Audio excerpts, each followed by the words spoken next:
Hi friends, good evening. This is my first video in YouTube channel.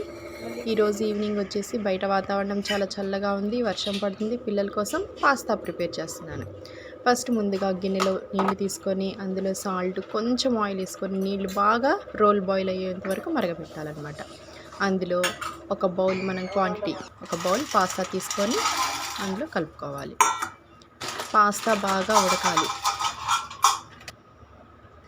Role boil అవుతుంది కదా, ఈ లోపల మనం ఒక కళాయి తీసుకొని అందులో కొంచెం ఆయిల్ వేసుకొని ముందుగా కట్ చేసి పెట్టుకున్న వెల్లుల్లి ముక్కలు,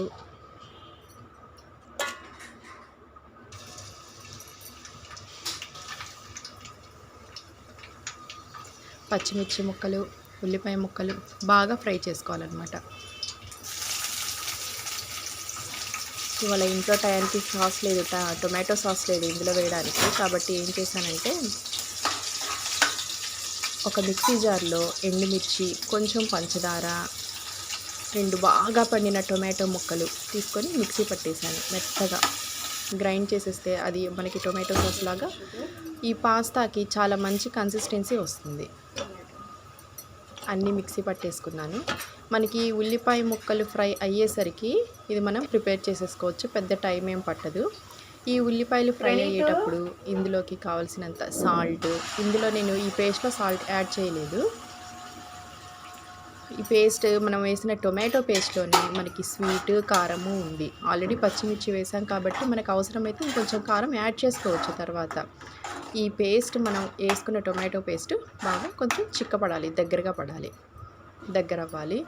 ఇందులోనే అది ఉడుకుతున్నప్పుడు ధనియాల పొడి, టేస్ట్కి తగ్గట్టు కారం, కొంచెం మిరియాల పొడి, గరం మసాలా యాడ్ చేసేసుకొని మనకి కరెక్ట్గా పాస్తా ఉడికిందా లేదా చెక్ చేసుకోవాలి. ఒక పీస్ పట్టుకుంటే మనకు అర్థమవుతుంది.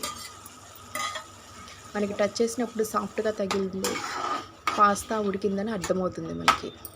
ఇప్పుడు చూడండి, టొమాటో పేస్ట్ బాగా చిక్కపడింది, దగ్గరగా వచ్చింది. మనము బాయిల్ చేసి పక్కన పెట్టుకున్న ఈ పాస్తాని ఇప్పుడు ఇందులో ఈ టెక్స్చర్లో మనం యాడ్ చేసేసుకోవచ్చు అనమాట. ఇప్పుడు మనం ఇంకా వేయాల్సినవన్నీ ఇంగ్రీడియంట్స్ అన్నీ మనం టొమాటో పేస్ట్లోనే యాడ్ చేసుకున్నాం కాబట్టి లాస్ట్లో మనం యాడ్ చేయడానికి ఇంకేమీ లేదు. బాగా ఈ టొమాటో కన్సిస్టెన్సీ అంతా పాస్తాకు పట్టేదాకా ఉంచాలి. కానీ టేస్ట్ మాత్రం చాలా బాగుంటుందండి, ఒకసారి ట్రై చేయండి. నా దగ్గర స్ప్రింగ్ ఆనియన్స్ లేదు డెకరేషన్కి, అందుకని నేను లైట్గా కొత్తిమీర అనేది యాడ్ చేశాను. టేస్ట్ మాత్రం ట్రై చేయండి.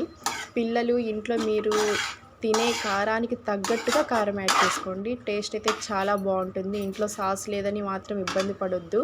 చెప్పాను కదా, ఎండుమిర్చి, పంచదార, టొమాటో పేస్ట్ వేసుకుంటే సేమ్ టొమాటో సాస్ టేస్టే వస్తుంది. పిల్లలు టేస్ట్ చేశారు, చాలా బాగుందని తిన్నారు. ఈ వర్షానికి వేడిగా స్పైసీగా చాలా బాగుందండి. తప్పకుండా ట్రై చేయండి మీరు కూడా. Thank you so much. మీకు కనుక వీడియో నచ్చితే లైక్ చేయండి, సబ్స్క్రైబ్ చేయండి, మా ఛానల్ని బ్లెస్ చేయండి.